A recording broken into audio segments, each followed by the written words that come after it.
Kabuuang 51,639,000 pesos na tseke ang itinurn over ng Department of Social Welfare and Development o DSWD Caraga sa lokal na pamahalaan ng Surigao del Sur noong Oktubre 18 na ginanap sa Provincial Social Hall, Capitol Hills, Barangay Tilahi, Tandag City, Surigao del Sur para suportahan ang 138 Identified People's Organization sa naturang probinsya na kung saan dinaluhan ito ng 36th Infantry Valor Battalion ng 4th Infantry Diamond Division Philippine Army.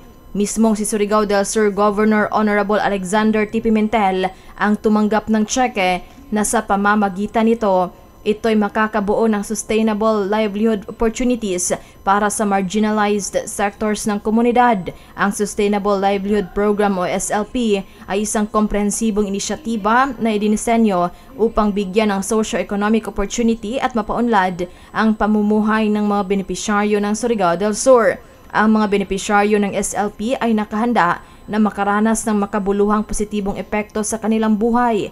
Gagamitin ang naturang pondo upang magtatag ng mga proyektong pangkabuhayan tulad ng agrikultura, pangisdaan, agri-based processing, mga serbisyo at iba pang aktibidad na mapagkakakitaan.